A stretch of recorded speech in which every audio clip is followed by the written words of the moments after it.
사랑하는 영락교회 지체들에게 주 안에서 평화 인사를 전합니다. 오늘은 2022년 9월 2일 금요일입니다. 오늘의 묵상 본문은 욥기 30장 1절로 31절까지의 말씀입니다. 오늘 본문 말씀 30장 1절부터의 말씀은 이렇게 시작합니다. 그러나 이제는 나보다 젊은 자들이 나를 비웃는구나. 그들의 아비들은 내가 보기에 내 양떼를 지키는 개 중에도 둘만하지 못한 자들이니라. 그러나 이제는 이라는 것은 이제 29장에 했던 고백과 180도 달라지는, 예전에 주님의 은혜 안에서 주님의 보호하심 아래서 주님의 축복으로 말미암아, 은혜로 말미암아 엄청난, 진짜 말로 할 수 없는 그런 세상에 누릴 수 있는 모든 복을 다 누렸다는 것이죠. 그러나 이제는 극적인 변화죠. 이제 모든 것이 다 저주로 바뀌었다라는 겁니다. 젊은 자들이 나를 비웃는구나 라는 건 젊은 자들이 나를 피했다라고 하는 29장에 나왔던 것과 대치되는 것이죠. 그의 아비들은 자리에서 일어났는데 이제는 자신을 멸시하는 자들이 되었다라는 겁니다. 2절에 그들의 기력이 쇠잔하였으니 그들의 손의 힘이 내게 무슨 소용이 있으랴. 3절에 그들은 곧 궁핍과 기근으로 인하여 파리하며, 파리하다라는 것이 이제 얼굴의 낯빛이 하얘지는 것이죠. 기운이 없는 것. 파리하다라는 말이 갈무드라는 말인데, 갈무드가 메마른다, 딱딱해진다 이런 말이에요. 갈무드가 갈라암이라는 말에서 왔는데, 이 갈라암이라는 말이 이제 fold together, 접는다, 우겨싼다 이런 이야기죠. 우리 우겨쌈을 당한다 할 때 그 갈람입니다. 그래서 어려움을 당하는 것, 궁핍과 기근으로 삶이 메마르는 것, 그것을 말하는 거죠. 캄캄하고 메마른 땅에서 마른 흙을 씹으며 막은 흙을 씹어 먹는다라는, 신기하게도 이런 표현들이 참 히브리어하고 우리 문화하고 흡사한 게 많아요. 우리말하고. 그런 신비주의자들 중에는 그 유대인이나 우리는 한 뿌리에서 나왔다, 갈라져 가지고 이렇게 한 민족이 이동한 것이다, 이렇게 이야기를 하는데, 또 하나님의 자녀잖아요. 천송 강림 신화라고 하는, 또 그건 이제 알타이족의 특징적인 신화죠. 그런데 사실 모든 민족이 다 한 뿌리에서 나왔죠. 근데 굉장히 우리 문화와 흡사한 게 많다라는 걸 곳곳에서 느낄 때가 많습니다. 흙을 씹어 먹는다의 가난한의 표현이잖아요. 어려움의 표현이죠. 뭐라도 있을까 해서 흙을 씹어 먹는 그런 비참한 삶을 표현하고 있는 거죠. 4절에 떨기나무 가운데서 짠나무를 꺾으며, 짠나무라는 게 말로하크라는 말인데, 이게 말로하크라는 데서 영어에 말로우라는 게 나왔죠. 그 말로우 말 그대로인데 우리말로 하면 아욱이죠. 아욱. 이게 이제 이런 호숫가 같은데, 그런 데서 자란다고 그러잖아요. 이렇게 그런데 축축한 땅, 습지 이런 데서 자라는 바닷가 같은 데서 맛을 기억하지 못하는데 이게 좀 짠맛이 난다고 그러죠. 그래서 짠나물이라고 해석을 한 것 같아요. 근데 앞에 떨기나무라고 해석했는데, 시아흐라는 게 이제 부시, 그러니까 이걸 떨기나무라고 해석한 것 같은데, 여기서는 떨기나무는 아니겠죠. 떨기나무라는 건 이제 사막에 보면 그 덤불같이 굴러다니는 거, 그 땔감으로 쓰는 그 떨기나무잖아요. 그러니까 근데 떨기나무는 아니고 그냥 덤불 가운데 찻나무를, 그러니까 바닷가나 연못가 같은데 염분이 있는 호수겠죠. 이제 그런 데에서 자라는 그런 덤불들 가운데에서 아욱 같은 거를 이제 꺾어서 먹는다. 이건 가난의 극치죠. 정말 먹을 게 없으니까 뭐라도 이걸 먹으면 좀 짭조름하기 때문에 처음에 먹는 것 같지만 사실은 그렇게 먹을 만한 것은 못 된다고 그래요. 그런 걸 얘기하는 거죠. 대쌀이 뿌리로 먹을 것을 삼느니라. 대쌀이라는 게 라타밈이라는 말인데, 영어로 하면 부름트리라고 하는 거, 우리 쌀이빛, 빗질할 때 쓰는 거. 근데 그거는 먹는 게 아니죠. 그럼 누가 먹습니까, 쌀이를? 근데 쌀이 뿌리를 먹을 거리로 삼는, 그런데 완전히 극심한, 굶어 죽는 그런 참담한 고통, 그런 것을 이제 말하는 것이죠. 그런 어려움. 최근에 봤던 한 통계에서 아주 비참한 통계를 봤는데, 세계 한 200여 나라가 있는데 집단 아사, 사람들이 때로 굶어 죽는 거, 엄청난 무기력함이죠. 먹을 게 없어서, 아무것도 먹을 게 없으니까 사람들이 이제 서로 나눠줄 것도 없고 다 굶으니까 집단 아사가 일어나는 나라가 21개국이 있다고 합니다.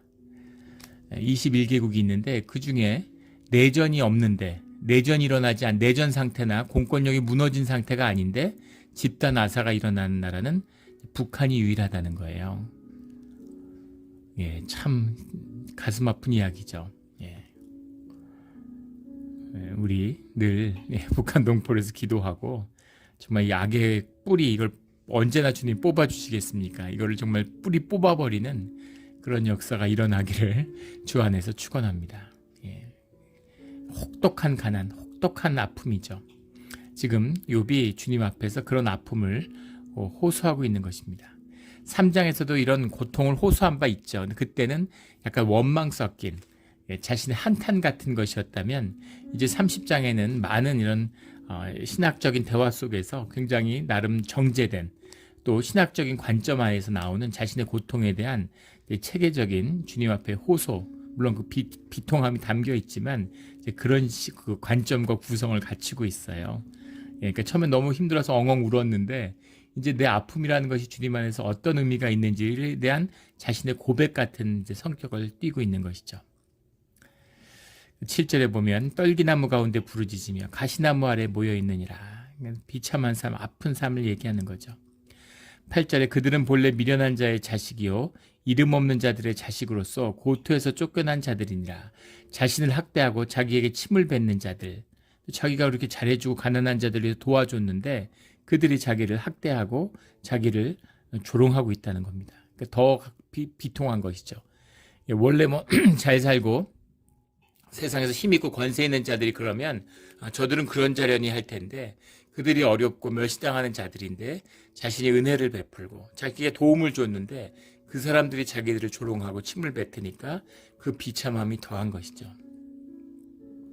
그들은 본래 미련한 자의 자식이요 라고 되어 있는데, 미련한 자라는 게 이제 성경에 자주 나오는 말이죠. 나발이라고 하는 말인데, 이 나발이라는 말은 단순히 미련함을 의미하는 게 아니라 우리 여러 번 나왔던 단어입니다. 성경에 많이 나오는 단어죠.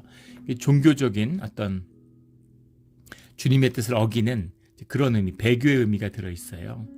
그래서 그런 윤리적으로, 도덕적으로, 또 종교적으로 정죄된 자들, 그런 자들입니다. 그런 자들의 자식이다라는 거고, 이름 없는 자들의 자식이다. 이름 없는 자식의 자식이라도 비슷한 뉘앙스인데, 베네, 벨리셈이라는 말인데, 베네라는 게 아들이죠.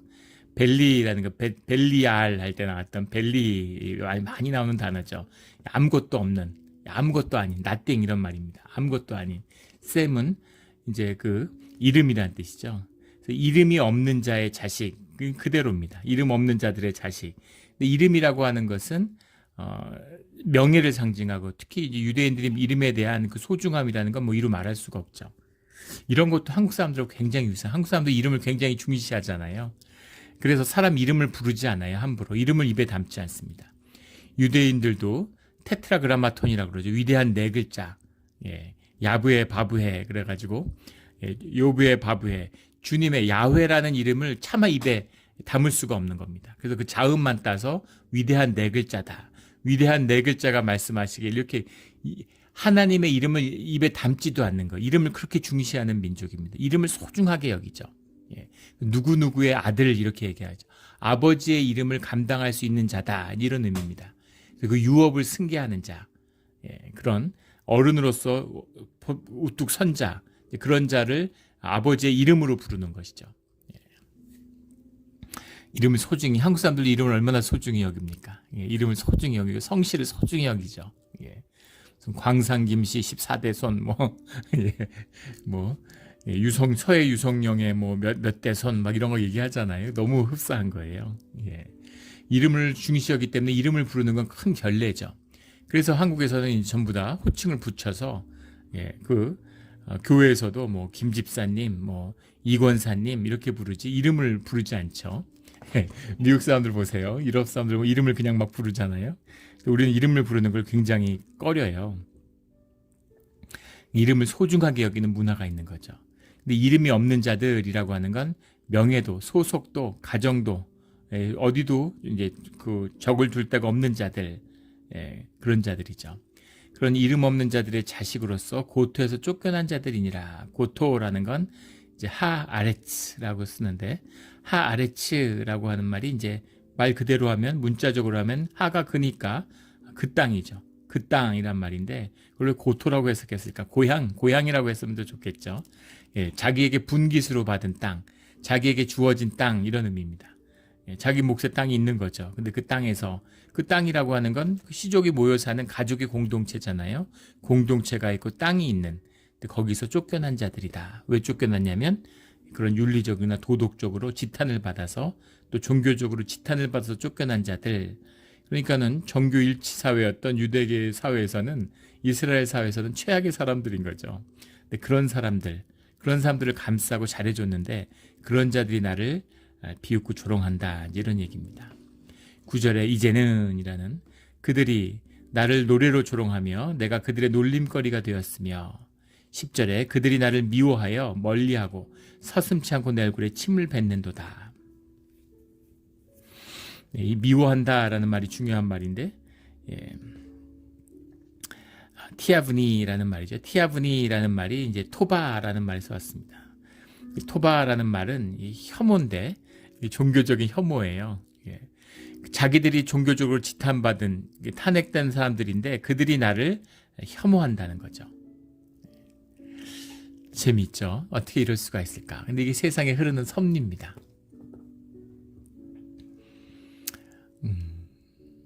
이걸 뭐 길게 얘기하려면 끝이 없겠지만, 예, 다 자기 안에 있는 것으로 남을 비난하는 거죠. 예. 도둑질하는 사람이 도둑질에 예민해지고, 강도짓하는 사람이 강도에 예민해지는 거죠. 예. 자기가 도둑이면 남들이 도둑질하는 것처럼 보이는 겁니다. 도둑질 하나하나 이렇게 안 하나 이렇게 관심을 갖게 되는 거예요. 탐심이 있는 자들은 다른 사람의 탐심을 찾아내죠. 예. 악한 마음이 있는 자가 남의 악을 센스하는 거예요. 내 안에 악이 없으면 다른 사람의 악을 어떻게 센스하겠습니까? 그런데 문제는 뭐냐면 그것이, 악의 문제가 하나님의 징계와 닿아 있다고 하는, 그것을 알고 있다는 거죠. 우리가 본능적으로 알아요. 나쁜 짓 하면 그것에 대한 대가를 반드시 치르게 된다는 걸 압니다. 내가 치르든 내 자식이 치르든 우리가 다 묶여있고 하나라는 걸 알기 때문이죠. 풀장에다 오줌 누는 거나 마찬가지죠. 예. 풀장에다 오줌 누면, 그 우리 막내가 어릴 때 이제 YMCA에서 수영팀을 계속했어요. 그래서 완전히 물개입니다. 삼형제가 다 수영을 했는데 막내가 수영을 제일 잘해요. 수영을 완전히 그 풀장에서 노는 걸 보면은 진짜 물개같이 얼마나 물을 위해서 잘 놀고 수영을 잘하는지 몰라요. 그런데 이제 수구팀을 안 하는 거예요. 학교에 수구팀이 아주 이제 열심히 하는데, 그래서 너는 왜 수구팀을 안 하냐고, 수영을 그렇게 좋아하고 잘하면서. 그랬더니 애가 뭐라 그러냐면, 그 수구하는 애들이 자기 친구들이 몇 명 있는데, 그 밖이 추운데, 그 안에서 실내가 아니라 실외 수영장에서 이제 하니까 추운데, 그 수영을 하니까 화장실 가는 게 추워가지고 물 안에다가 다 소변을 본다고 그러더라고요. 물이 들었기 때문에 거기서 수영하고 물 먹게 되는데 안 한다, 이런 겁니다. 자기가 소변 본 물을 자기가 마시는 거죠. 이것이 영의 섭리예요. 자기에게 나간 것은 자기에게 돌아오게 되는 거죠. 그런데 문제는 뭐냐면, 그런 것에 얽히고 싶어 하지 않은, 거기서 분리하고 싶은 식의 욕망이 있는 거죠. 그래서 세상에 저주받은 자를 보면 그들과 나를 분리하고 싶은 거예요. 그래서 그 사람들을 손가락질하고 돌을 던지는 겁니다. 그 저주를 내게서 끊어내기를 바라는 거죠. 그것은 내가 끊어낼 수 있는 게 아니라 주님이 끊어주셔야 되는 겁니다. 그게 레위기나 이런 데 나오는, 신명기에 나오는 율법의 참된 의미예요. 사람들이 무슨 짐 밖으로 끌고 나가가지고 돌로 쳤다고 해가지고 끊어지겠습니까? 근데 그렇게 하는 종교적인 양식을 통해서, 의례를 통해서 주님이 그 믿음을 받아서 그것을 끊어주시는 거죠. 근데 본질은 잃어버리고 껍데기만 남아서 마치 우리가 어떤 의식을 행하면 그것을 끊을 수 있는 것 같이 이야기하는 거죠.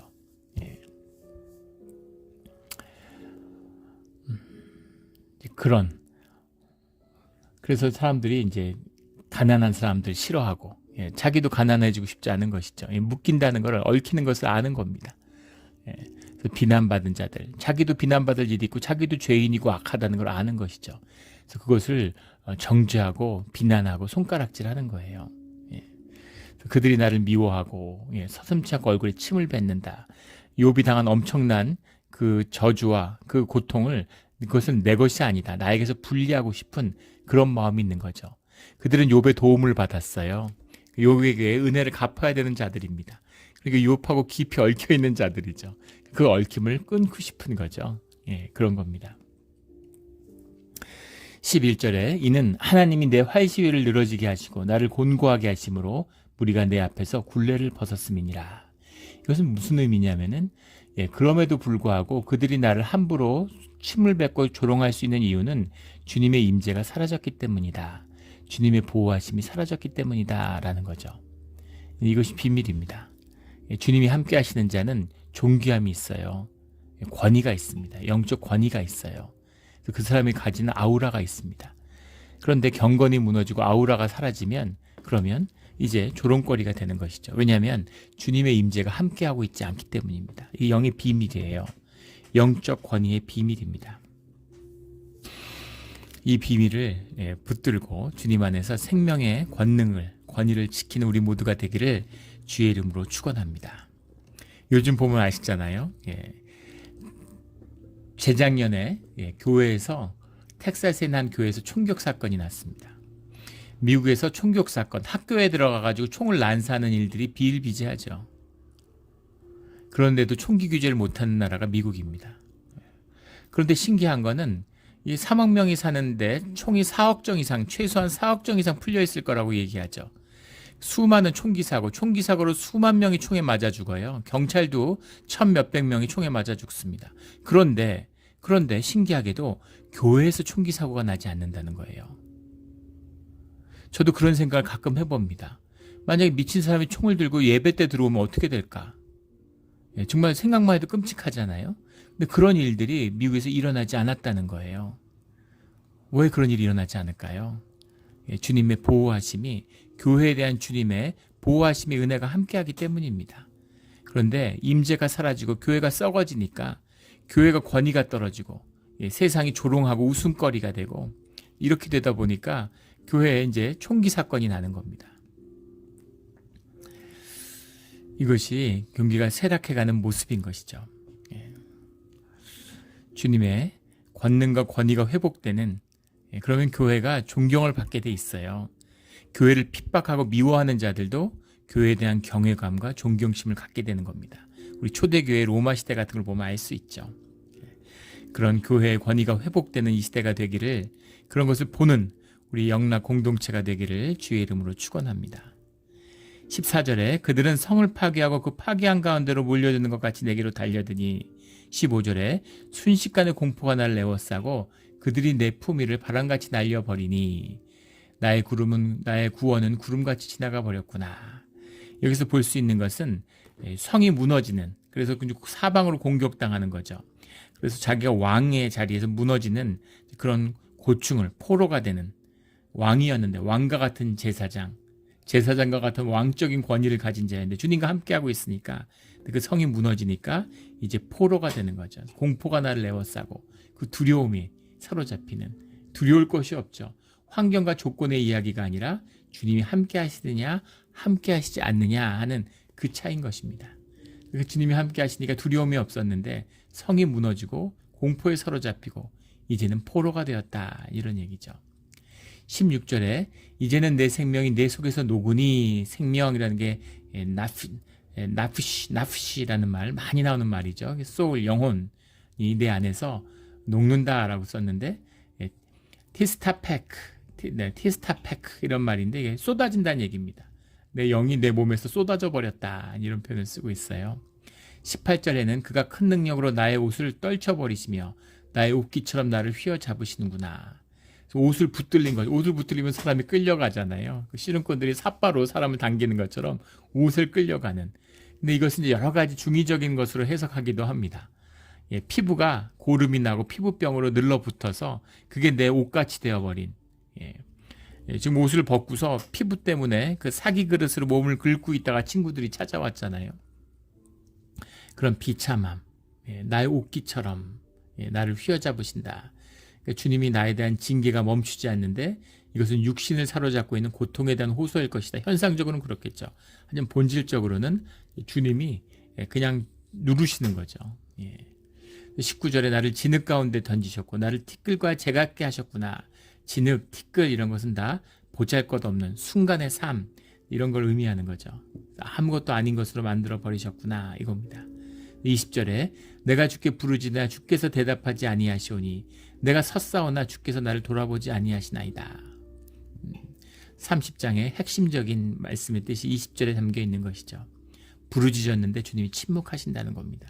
내가 섰다라는 건 법정에 섰다는 거죠. 주님, 저를 심판해 주십시오. 말씀해 주십시오. 제가 뭘 잘못했는지 그리고 왜 이런 고통을 당하는지 주님 말씀해 주십시오 라고 섰는데 주께서는 쳐다보지도 않으신다라는 겁니다. 그 고통과 아픔을 이야기하는 거죠. 주님이 말씀하시면 그러면 해결이 된 거죠. 근데 해결이 되지 않는 겁니다. 23절에 내가 아나이다. 주께서 나를 죽게 하사 모든 생물을 위하여 정한 집으로 돌려보내시리이다. 모든 생물을 위하여 라는 정한 집으로 돌려보낸다. 땅으로 돌아가서 모든 생물들이 나의 시체를 뜯어먹는 덧없이 죽어가는 내 삶, 의미 없이 남는 거 없이 모든 사람들이 이렇게 죽죠. 그런데 주님의 의미와 가치가 남는 것인데 주님 안에서의 부활의 소망이 남는 것인데 이제는 그런 것이 없군요 라는 고백이죠. 근데 정한 집이라는 말이 이제 아주 재미있는 표현이에요. 성경에 나오는 후벳 모에드 이런 말인데 후벳이라는 것이 집이죠. 근데 그냥 집이 아니라 회당 같은 것입니다. 사람들이 모이는 공회 이런 걸 의미하는 거예요. 모에드라고 하는 것이 이제 모이다라는 뜻도 되고 임명하다라는 뜻도 되는데 정한 집이라고 성경에 나올 때는 긍정적인 의미로 쓸 때도 많습니다. 약혼식, 결혼식 이런 걸 할 때 모에드라는 말을 쓰는데 반면에 부정적인 의미로도 쓰여요. 어떤 의미냐면 출애굽기나 민수기, 레위기 이런 데 나오는 주님께 저항하기 위해서 모이는 자들 이때 이 정한 집이라는 표현이 나옵니다. 그 주님께 대항하기 위해서 사람이 뜻을 모으는 거죠. 주님께 맞서기 위해서. 사람들이 뜻을 모으면 뭐든지 할 수 있다고 믿잖아요. 영이 이렇게 모여서 합쳐지니까 영적 파워를 갖게 되죠. 사람 수에게 예민한 건 사람들이 모이면 영적 파워가 있어요. 생명의 힘이 흘러나옵니다. 그런 경험들 하셨을 거예요. 교회가 규모가 커지면, 회중이 커지면 예배의 은혜가 넘칩니다. 30명 모이는 예하고 300명 모이는 예배는 완전히 다르죠. 그래서 사람들이 숫자를 자꾸 모으려고 그래요. 종교의 속성입니다. 사람들이 모이면 그 안에서 영적인 파워, 에너지가 나오기 때문에 그걸 사람들이 맛보고서 은혜 받았다고 착각하는 거죠. 그게 예배 본질이 아니고 종교의 집회죠. 그래서 엑스터시를 추구해요. 종교는 모든 영을 하나로 모아서 모두가 엑스터시로 하나를 경험하는 거죠. 그게 종교적 집회의 특징입니다. 열광주의 같은 거죠. 기독교도 타락하니까 자꾸 이벤트를 하고 열린 예배한다 그러고 막 타악기 같은 거 막 드럼 같은 걸 두드리면서 막 박자를 맞추는 거죠. 박자를 맞추면 영이 모여집니다. 군대에서 하는 거잖아요. 전쟁 전에 하는 거죠. 영을 모아야 되니까. 그런 짓들을 하는데 그건 예배가 아니에요. 주님에게 드리는 예배라는 것은 그 반대죠. 내 내면으로 침묵 가운데 깊이 들어가는 겁니다. 내 심령 가운데 우리가 모여서 예배하는 것은 내가 주님 앞에 회개한 자로서 주님 앞에서 우리가 하나가 되었습니다 라는 주님과 하나 되는 자리죠. 그래가지고 차분한 거예요. 많이 모여도 5,000명, 10,000명이 모여서 예배를 드려도 차분한 겁니다. 그리고 찬양을 드려도 그 경건함, 소리 높여 외쳐도 그 속에 영적인 고요함이 있는 거죠. 왜냐하면 말씀하시는 주님의 음성이 함께하기 때문인 겁니다. 이 예배의 비밀이에요. 늘 주님 앞에서 정결하게 주님의 백성으로 모이는 우리 모두가 되기를 주의 이름으로 축원합니다. 그런데 27절에 가면 내 마음이 들끓어 고요함이 없구나. 환난 날이 내게 임하였구나 라고 하는 탄식과 아픔을 호소하고 있는 거죠. 2중 3중의 아픔을 경험하고 있는 겁니다. 육신의 고통이 있어요. 자식을 잃은 아픔이 있어요. 재물을 잃은 그런 어려움이 있어요. 거기다 친구들이 온 관계와 자기가 도와준 사람으로부터 모욕을 당하는 이런 첩첩이 쌓인 아픔을 경험하는데 그 모든 아픔의 중심에는 주님이 침묵하신다고 하는, 더 나아가서 그 모든 아픔과 괴로움과 고난을 주님이 허락하셨다고 하는 그 아픔이 있는 것이죠. 29절에 나는 이리의 형제여 타조의 버시로구나. 이것도 재미있는 유대적인 표현인데 우리는 보통 우리 문화에서는 우리는 이제 저도 그런 걸 경험한 고양이 울음소리를 들어보셨습니까? 고양이들 집고양이의 특징이죠. 야생고양이는 울지 않는다고 그래요. 집고양이들이 우는 것은 사실 아기들의 속성이라고 그러죠. 아이들이 먹이를 달라고. 야생고양이도 새끼만 운답니다. 이제 젖을 달라고 하는 울음이라는 거죠. 엄마한테 하는 울음. 그래서 다 크고 나면 그러면 그 성장기를 마치면 울지 않는데요, 고양이들이. 근데 이제 사람들이 키우고 사람이 밥을 주니까 일종의 발달장애 같은 거죠. 그래서 고양이들이 평생 우는 거죠. 근데 고양이 울음소리를 특히 밤에 들으면 애들 울음소리 같잖아요. 그런 거 느끼셨을 거예요. 근데 이 이리의 울음을 들어보지 못했는데 이리의 울음소리나 타조의 울음소리가 꼭 사람이 슬퍼서 우는 소리 같다는 거예요. 두 개 다 직접은 못 들어봐서 정확히는 와닿지 않지만, 그래서 이리의 형제다 타조의 벗이다라고 하는 건 슬픔 가운데 있다. 말할 수 없는 비통한 슬픔을 호소하는 울음 가운데 있다. 그 곡 속에 있다. 이제 그런 뜻인 거죠. 그것이 31절 내 수금은 통곡이 되었고 내 피리는 애곡이 되었구나 라는 이것입니다. 수금과 피리는 찬양을 할 때 쓰는 악기죠. 기쁨을 노래할 때 쓰는 것입니다. 그런데 그것이 통곡이 되고 애곡이 되었다라는 거죠. 깊은 아픔입니다. 깊은 아픔 가운데서도 그것을 주님의 가운데서 찾아야 되는 거예요. 망해도 주님 안에서 망해야 됩니다. 그래야 부활의 소망이 있어요. 세상에서 죽고 망하면 아무 답이 없는 겁니다. 주님이 주시는 고난은 주님이 그냥 괴롭히시는 건 아니죠. 우리가 알 수 없고 헤아릴 수 없지만 주님의 뜻이 있어요. 그리고 그것은 우리에게 귀하고 좋은 것이라는 믿음이 있습니다. 그 믿음을 붙들고 그것을 좋고 선한 것으로 주 안에서 열매 맺어 가는 것이 우리 신앙의 길이죠. 아픔과 통곡 속에서 늘 주님을 바라보는, 주님을 떠나지 않는 우리 모두가 되기를 주의 이름으로 축원합니다. 아멘. 기도드리겠습니다. 하나님 아버지 감사합니다. 주님의 은혜로 여기까지 왔습니다. 많은 어려움이 있었지만 또 주님의 보호하심이 있었음을 압니다. 주님, 우리 형제들 가운데 고난과 어려움 가운데 있는 지체들이 있습니다. 주님 붙들어 주시고 함께하여 주시고 은혜 내려 주시옵소서. 모든 것을 주님께만 의지하며 감사하며 오늘 하루를 주님께 올려드리며 예수 그리스도 이름으로 기도드렸습니다. 아멘.